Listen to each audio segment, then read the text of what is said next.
Seconds Out, sponsored by Gencor, science-backed wellness and skincare.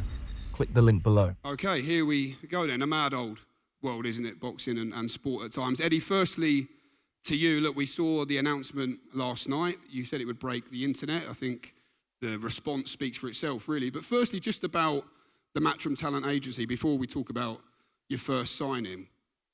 Where did this idea come from yourself, and why was this something that you wanted to start? I mean, ultimately, we've represented athletes for over 40 years.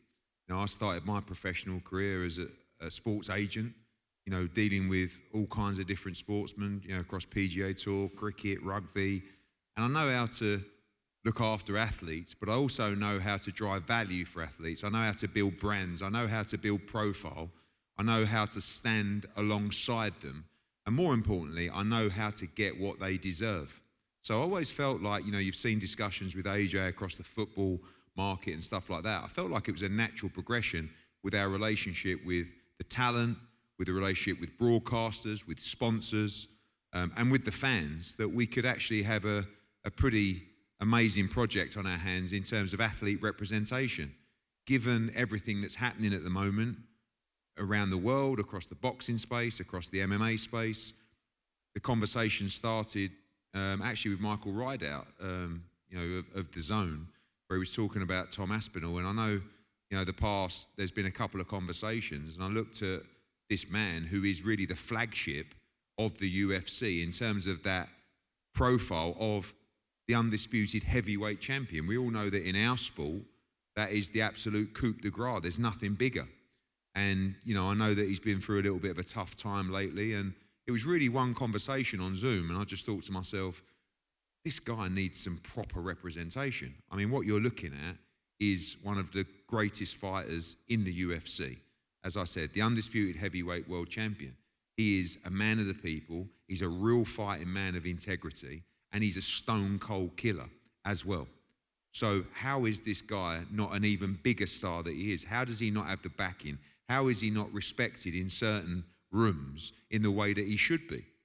So couple that with the politics of everything that's going on, and a cool little story as well, what we can create is the hype and the news that will, as we said, blow up the internet. And that's what it's done. Within 12 hours, you've seen what we do. You've seen the noise that we create. And now it's about moving forward with Tom, building him commercially, building his profile, growing that relationship with brands and fans, and also making sure he gets what he absolutely deserves for the commercial power that he has as a fighter. Tom, welcome to the Matchroom Talent Agency, of course, first of all. When the conversation started happening with Eddie, he said it was just one Zoom call. What excited you about the vision, first of all, that was put to you by Eddie Hearn and the Matchroom Talent Agency? I think, like most people in combat sports, I've been following Eddie and Matchroom for a long time. I know all about him. I've got mutual friends who work with him and stuff. And when I spoke to Eddie, it just seemed like it worked. It made a lot of sense to me. I think as UFC fighters, we are in contracts that we can't change, but there's a lot of value that we could make outside of the cage as well. Eddie seeing that, that's what me and my small team thought for a long time, but I wanted to just expand the team a little bit and, you know, broaden my horizons a little bit and make as much money commercially outside the Octagon as well as inside. And Eddie and Matchroom are on board with that, so I'm on board with them.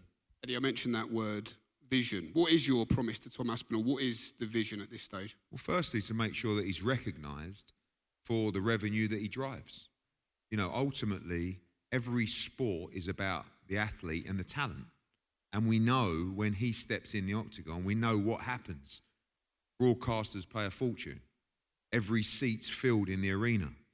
Every inch of that mat has a brand and a sponsor across it.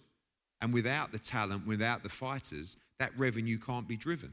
And you are the elite of the elite. You're the undisputed heavyweight champion. I said to him, you know, I don't want to, sometimes when I say it, I don't want him to feel like, to get offended by this, because he'll snap my neck in two. But it's like, when I spoke to him for the first time, it was like I was talking to someone that didn't really realise who he was or what he was, which is a massive star in this country, and a massive global star, one of the biggest stars in fight sports. And as we say in boxing, that effectively the baddest man on the planet. but in MMA. And, you know, now we've got an interesting future ahead. Sometimes a narrative can get spun on you that, one, deflates your mojo, and two, can just make you feel like, I don't really want to do it anymore. And when I spoke to him, we started talking about his injuries and, you know, talking about the doctor stuff and the multiple surgeries that he's had. It was like, mate, like, we've got to bounce back from this. And you've got to realise how big you are. And I see a man that's very determined as a fighter to get back in there. And I say prove, he doesn't really need to prove. He's fought everyone that's been put in front of him. But he'll continue to do that and show the world how great he is. Do you believe this has come at the right time for you as well then, Tom, as Eddie just touched on there? It has been a little bit of a frustrating period for you, but I imagine with an announcement like this, more motivated than ever. Yeah, I think absolutely. Me and my team, now with Eddie and Matchroom on board, we want to get back in there as soon as possible, but obviously it has to be done at the right time. And these guys have come on board at the right time. I feel like I'm ready to move to the next step in terms of commercial value and stuff like that, and I'm motivated to get back in there and do my thing.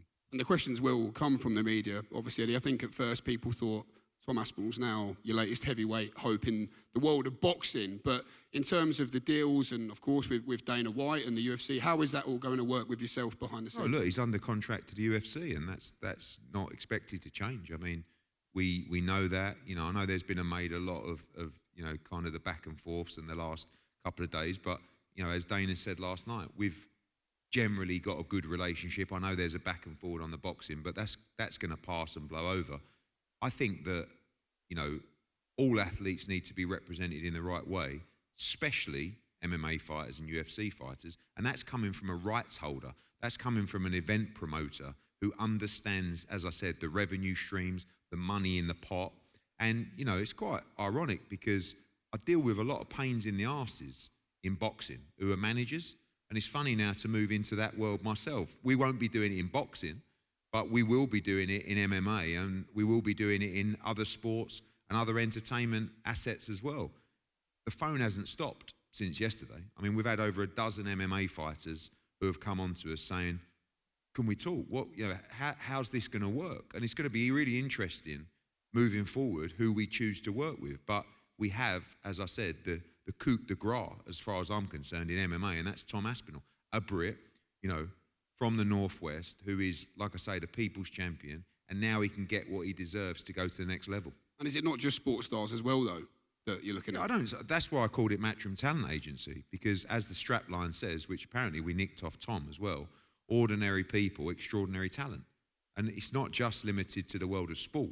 It's people who we feel we can build into stars, which is something we've been doing over many decades. When can we expect to see you back in the cage, Tom? What is the latest on that timeline?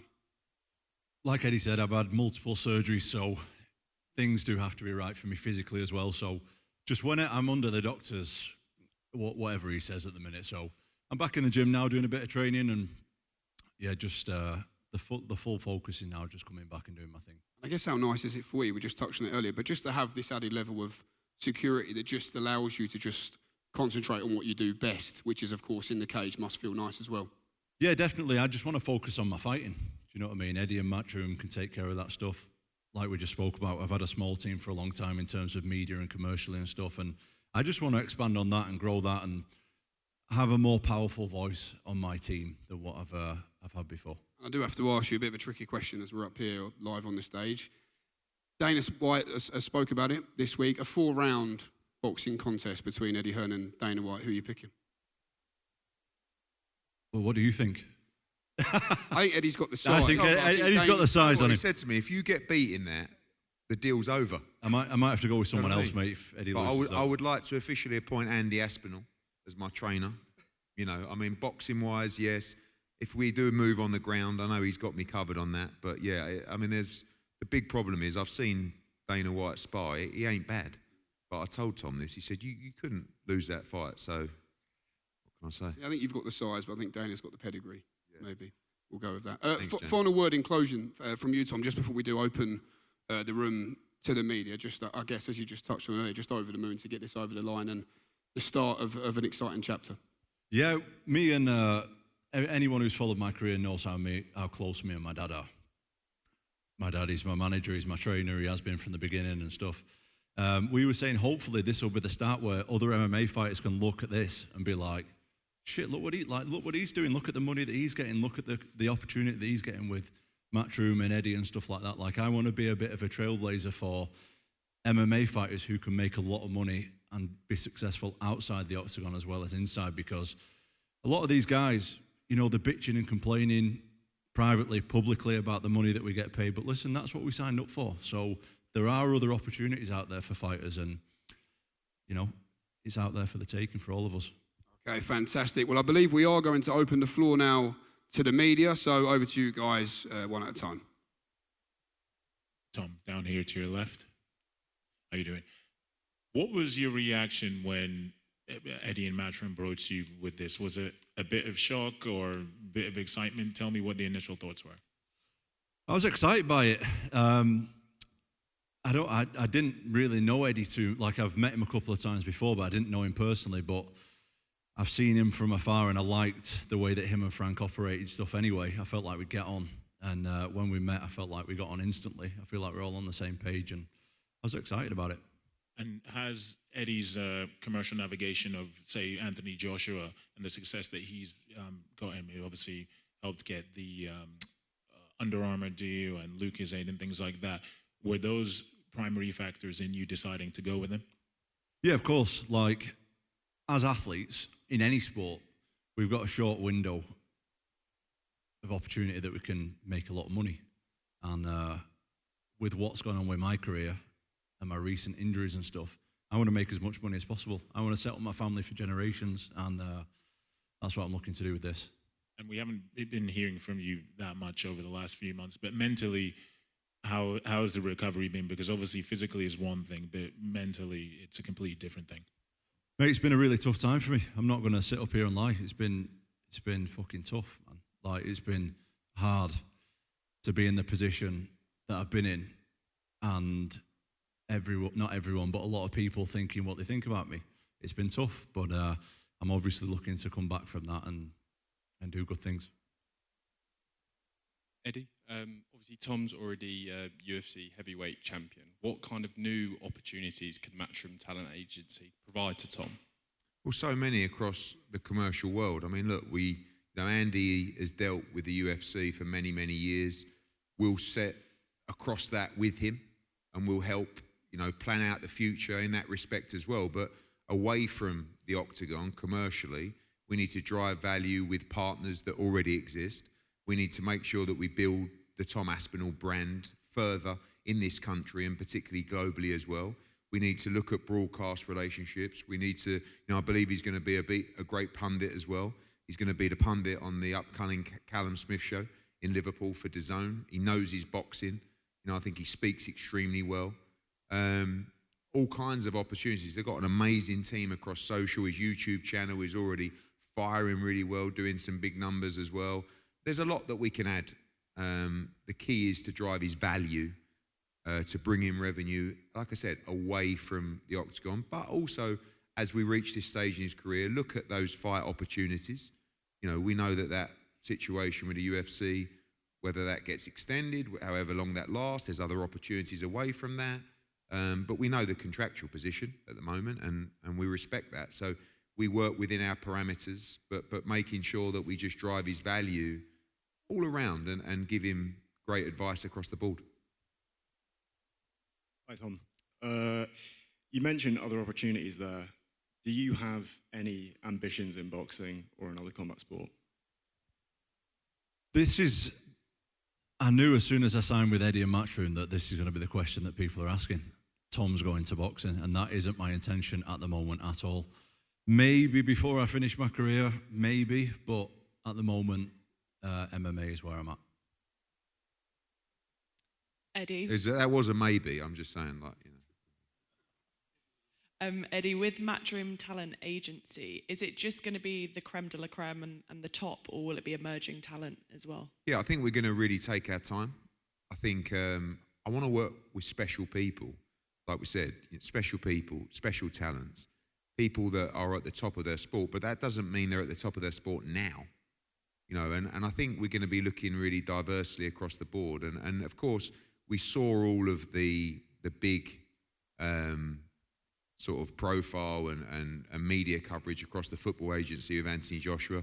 I spoke to him yesterday, and that is an extension of this. So you're going to see quite a big move from us in the football market as well. But yeah, of course, initially we want to take on the people who are at the top of the respected sport and profession, but also look at those coming through and start the journey with them as well. You spoke there a minute ago about the fact that loads of UFC fighters have reached out already and that they're interested in coming on board, and again talking about footballers there, but have you signed deals with other athletes now, or like how many have you signed, and when would you be looking to release them if so? I think right as we sit now with the inception of the company about 24 hours ago, Tom Aspinall is the sole member of the Matchroom Talent Agency. But over the last couple of months and years, we've had so many people asking us to represent them, but we've never actually been in the space. As you know, in boxing, I mean, it's a complete conflict of interest to be a manager and a promoter. And that's not something we're going to be doing in the boxing space. Commercially, there are different conversations there with AJ and stuff like that. But sitting across fight contracts and stuff like that is not something that we'll be involved with. So right now, Tom Aspinall is the king of the crop in terms of the Matchroom Talent Agency. But now, as I've said, in this, 14, 15-hour window, we've had a lot of approaches from all kinds of different talent, but particularly in the MMA space, because I think there is really a lack of representation in that space that I think is really impartial. I think there's a lot of managers within the space who have an alignment with organisations, but we're bringing something completely different, which is, we understand the organisations because we are one in boxing and in other sports, but we also understand the value of the fighter and the athlete, and we understand the numbers inside out. See, that's the key.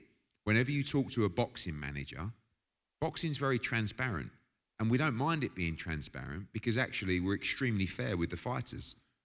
So ultimately, every manager knows how much money is in the pot for every show. And I know how much is in the pot for every show there. And I also know how much is in the pot in MMA. So that's something that I think will evolve over time. And as new contracts evolve and new fighters make their way through that system. Congratulations, Tom. Congratulations, Eddie. Question for you, Tom. Eddie's mentioned multiple times during this conference so far that he will get you what you deserve. What is it that you feel like you do deserve? I mean, that's a good question, mate. I like that.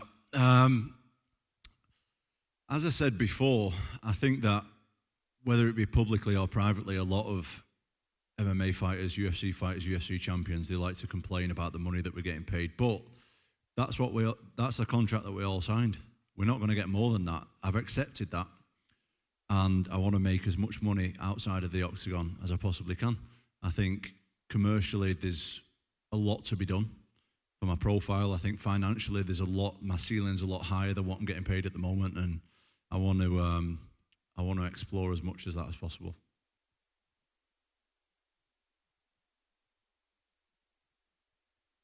Tom, I know you briefly touched on it then, but we've seen Dana come in and he's paying boxers a lot more than in the UFC. Did that bother you at first at all? I mean, I think it's bothered everybody. I think if one guy's getting paid 15 million and the other guy's getting 15 grand, I think that's a big difference, mate. Which is part of the reason that I want to explore other options. Is part of exploring other options for when you do negotiate, you can say, look, I'm earning X amount outside the ring, maybe I should be earning a bit more in the ring. Well, in the Octagon, sorry. Well, yeah. I'm aware that Eddie and Matchroom are a powerhouse organisation. They'll be working, advising my dad, who is my manager. He has been my manager from the beginning.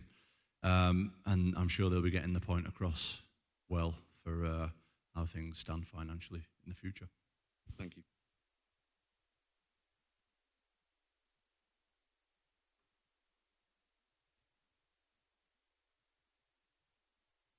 Hello, hello. Good to see everyone. Thank you. Tom, this one for you. Sort of piggybacking off that, we've seen, obviously, with Conor Benn getting what he's reported to be getting from Zuffa. We've seen Michael Venom Page come out recently and almost sort of piggyback off that and say about how he thinks the UFC fighters should be also getting higher purses. Do you expect more UFC fighters to be coming out talking about the fact that obviously Zuffa's purses do seem to be more inflated than the UFC? I don't know. Like, everyone can talk about it as much as they want, but what's talking going to do?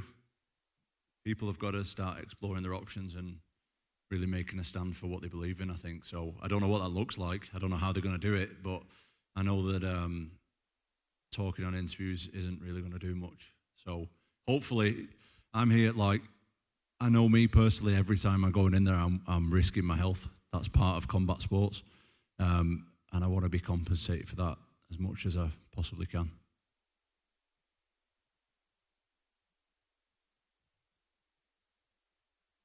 You can shout.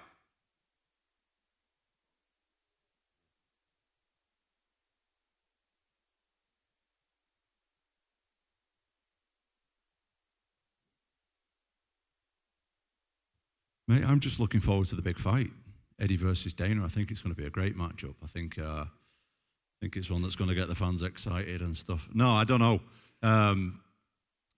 I've got a great team behind me. I'm not worried about anything, to be honest. I think it's all going to work out for the best.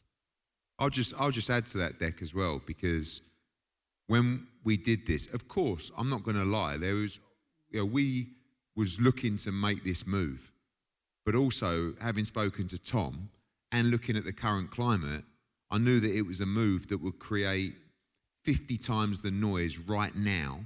You have to remember, the first conversation that me and Tom Aspinall had was a week ago, something like that. And then Wednesday was the first time we ever met in person properly. And it all got done very quickly. And because of what's happening at the moment, of course, it's a much bigger story. There's a much bigger buzz. There's plenty more hype. And all of a sudden, within 12 hours, Tom Aspinall is a much bigger star than he's ever been before, right? So that's job done. But we're actually using that as a benefit. But I think the sizes of the organisation and the smartness of the organisations will also lend itself to, we come in peace. This isn't about me sitting up here saying, what Tom's earning's a joke. He needs to be on this. We're not fighting for the UFC. We want this. Not at all. We'll calmly and as a team work through the process of what we're doing with Tom's career. We also understand and respect the contract that's in place and the contracts that's been signed. So again, you're not, I know some people will be screaming and shouting insults. This is not the game. The game is, we're a professional agency that deals with the event, the rights holders in a professional manner. But we also battle fiercely for our clients. And we will be doing that with Tom as well. No, I mean, if it does make life difficult for Tom, what kind of organisation are they? What, you're going to make life difficult for Tom because he's signed with a manager? I mean, ultimately, we're probably going to be a lot easier to deal with than a lot of the managers he has to deal with, But Tom was in a position where he needed representation at a high level and respect and a voice to be heard. And we tick every one of those boxes. Hello, you guys. Hope you're doing well. First of all, congratulations in putting all of this together. I just want to talk to you, Eddie, in particular, in regards to this whole venture, really, diversifying in a new market. I just want to talk to you and ask you, with all the experience that you've had in boxing and in other sports, what has been the one thing that you've learned throughout all that time in boxing or in other sports that you've dealt with, and how you're going to look to implement some of the lessons that you've learned into this new venture? Well, I think understanding how to build the brand of an athlete, I think is something, don't forget, our job is to create and spin a narrative of storyline around a fighter or a fight. And we've done that for years and years and years, across snooker, across darts, across boxing, and in many other sports as well. So I think we know how to build a brand is the first thing. we also understand, as I said earlier, all of the relationships with broadcasters, with arenas, with gates, with sponsors. We know everything about the industry across every level. So when we're having conversations with those rights holders, and UFC would be example, I know exactly what's in the pot. And I know what we're paying out of our pot. So why aren't you paying the same out of your pot?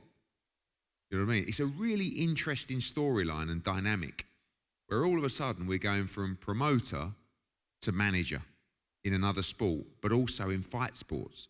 And let's be honest, MMA and boxing are very similar in that respect. The revenue streams are all the same. Those key revenue streams of broadcast revenue, gate receipts, and sponsorship. They're the three pillars of revenue that MMA events and boxing events all stand consistently alongside. So we've got to fight the corner of our clients when we know what's in the pot, and it just seems to be a huge discrepancy between the two sports, yet the same model. For Tom, it's looking likely that Alex Pereira will be moving up to heavyweight to fight John Jones at the White House. Firstly, what do you make of Alex Pereira moving into the division? And secondly, what is your opinion on that fight should it take place? I think Alex Pereira is a generational talent. I think he's one of the best UFC fighters that the UFC's ever seen, to be honest with you. I think he's fantastic, and I think it's a very interesting fight. I think everybody who's a UFC fan will be tuning in. I think it's a great fight.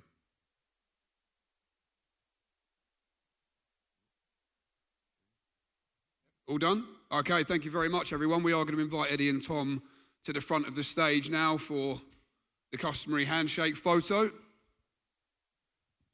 Thank you, everyone, for coming. Thank you for your questions. The start of a new era.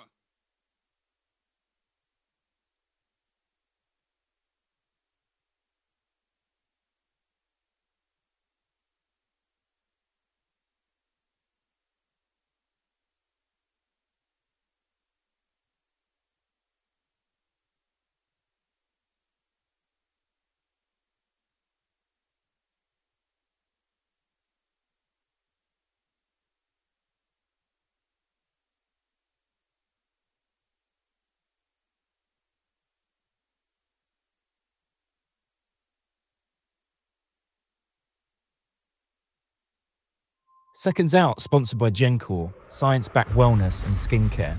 Click the link below.